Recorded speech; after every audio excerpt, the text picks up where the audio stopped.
don't you put your recyclables closer to the goddamn window?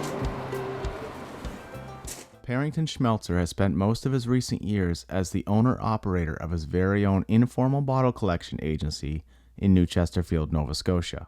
What I do is I hunt bottle in the ditches and in the dooryards here. I hunt bottle and I gather bottle. That's what I'm here to do. After a series of unfortunate events, Parrington Shmeltzer has now recently lifted his anchor and made the long trek to Western Canada to start a new life. Years after meeting Parrington in Nova Scotia, we will now catch up with him in his new life in the land of milk and honey, Fort St. Raynald, Alberta. Mr. Shmeltzer, you seem so content in Nova Scotia. Why did you leave?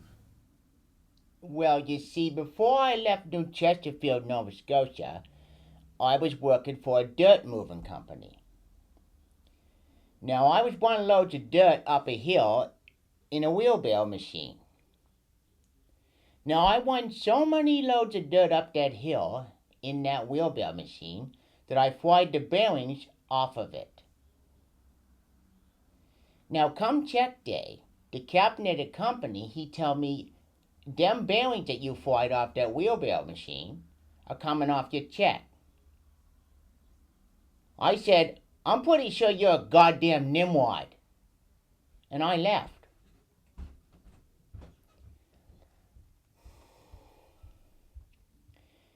Now, next I went to take a potato digging course up in Prince Edward Island.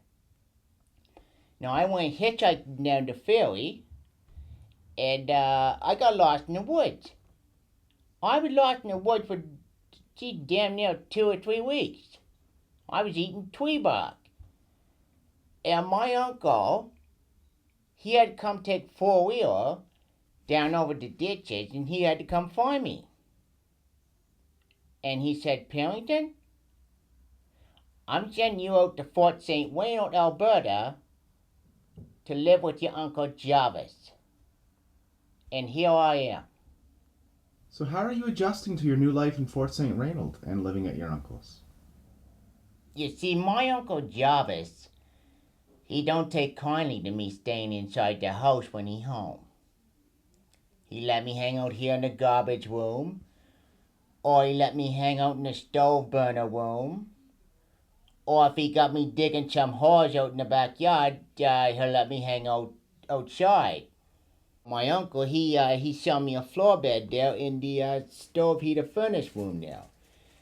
And I lie down there and 1 glass of warm milk, and jeez, I'm gone.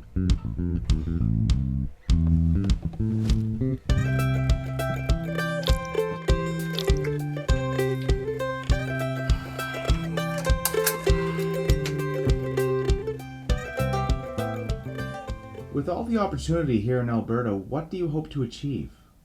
Yeah, well, I hope to be one of my own dirt wake here pretty soon, but I just don't got the money for the wake.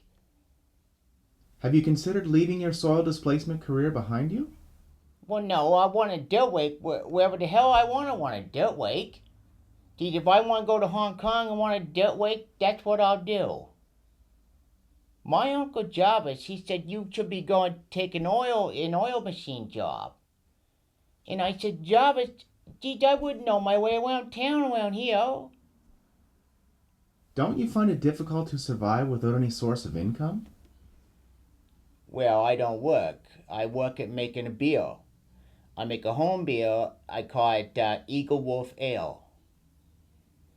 My uncle bring home a lot of bag of pig meat. He'll fry up a lot of pig meat, but that's his good work meat. He don't let me near that.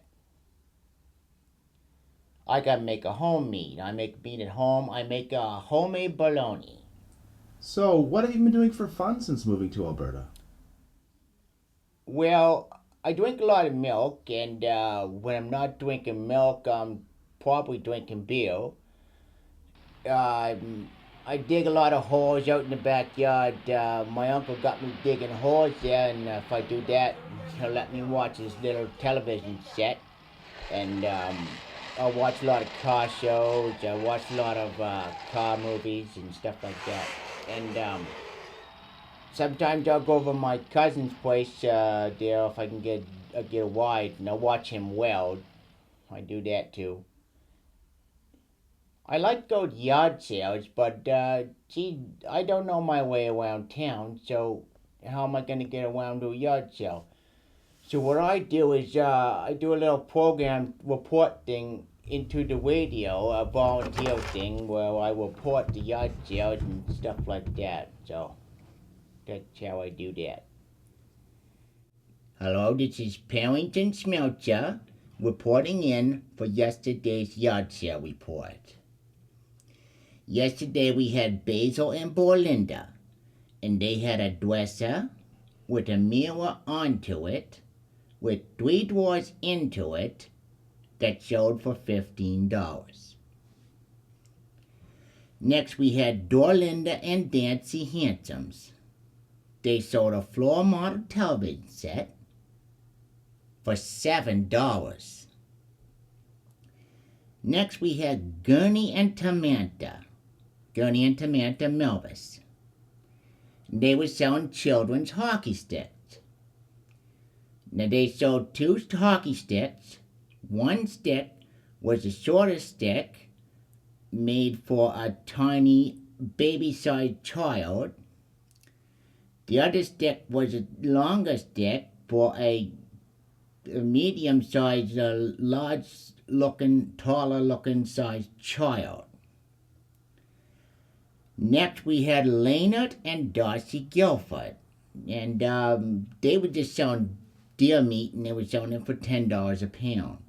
I think they sold about 2 or 3 pounds and got on the old liquor and shut the table down around 2 o'clock. Watch next time as we continue to follow Parrington's progress in his new life out west.